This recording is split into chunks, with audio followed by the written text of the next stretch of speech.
Hello guys, അപ്പോൾ ഇന്നത്തെ പരിപാടി എന്താണെന്ന് വെച്ചാൽ നമ്മൾ കോളേജിൽ നിന്ന് നേരത്തെ ഇറങ്ങി വീട്ടിലോട്ട് വന്നുകൊണ്ടിരിക്കുകയാണ്. എന്തിനെന്ന് വെച്ചാൽ നമ്മുടെ കോവിലിലെ ലാസ്റ്റ് ദിവസം ഉത്സവമാണ് ഇന്ന്. ഓക്കെ, അങ്ങനെ വീട്ടിൽ വന്ന് വെജ് ബിരിയാണിയും കഴിച്ച് പാൻറ് ഇടണോ മുണ്ട് ഇടണോ എന്നുള്ളൊരു ഡൗട്ടിൽ നിൽക്കുകയാണ്. ഓക്കെ, അങ്ങനെ മുണ്ട് കൺഫേം ചെയ്ത് ഷർട്ട് ഇതാണ്. ഓക്കെ, ഷർട്ട് ഇട്ടിട്ട് നമുക്ക് കോലി പോക്കെ. അങ്ങനെ ഇതാണ് ഔട്ട്ഫിറ്റ്. നോക്കുകയാണെങ്കിൽ ബ്ലാക്ക് ഷർട്ടും ബ്ലാക്ക് കരമുള്ള മുണ്ടാണ് ഞാൻ സെലക്ട് ചെയ്തത്. നോക്കുകയാണെങ്കിൽ ഇത് സെറ്റ് ചെയ്ത് നേരെ കോവിലോട്ട് പോകണം. കോവിൽ കയറി ഒരു കുറിയും പാസ് ചെയ്ത് നേരെ നമ്മൾ സ്റ്റേജിൻ്റെ അവിടെ നിൽക്കുകയാണ്. ഓക്കെ, അവിടെ ഫ്ലക്സ് അടിച്ച് ചെയ്യുന്നതിൻ്റെ തിരക്കിലാണ്. അങ്ങനെ കപ്പലണ്ടി കഴിച്ച് ഞാനും എൻ്റെ ചെറുക്കനും കൂടെ നേരെ നമ്മുടെ ഉദ്ദേശം കോവിലിൽ പോകണം. അവിടെ നിന്നാണ് ഓട്ടം ഇറങ്ങണം. ഓക്കെ, അപ്പോൾ അങ്ങനെ നൈസ കോവിൽ 7 മണിക്ക് ഇറങ്ങി ഇപ്പോൾ 10-11 മണിയൊക്കെ ആയപ്പോഴത്തേക്കും നമ്മുടെ കോവിലിൽ എത്തി. ഓക്കെ, കുത്തിയോട്ടമൊക്കെ നൈസായിരുന്നു.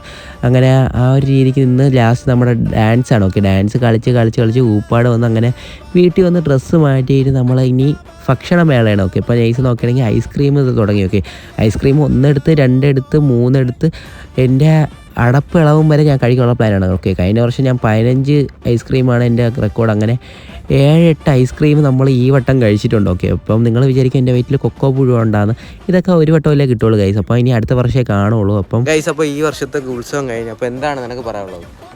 ഒന്നും പറയാനില്ല. ഓക്കെ, അപ്പോൾ ഇനി അടുത്ത വർഷം അപ്പം ഐസ്ക്രീം ഒരു ലോഡ് കഴിച്ച് തൊണ്ട പോയി. ഓക്കെ, അപ്പം ഇനി അടുത്ത വർഷം കാണാം. Okay, bye. അടുത്ത വർഷം എന്ന് പറയുമ്പോൾ അടുത്ത വീഡിയോ വരും, പക്ഷേ കോവിലിൻ്റെതായിരിക്കില്ല. അപ്പോൾ ബൈ പറയണം. ബൈ.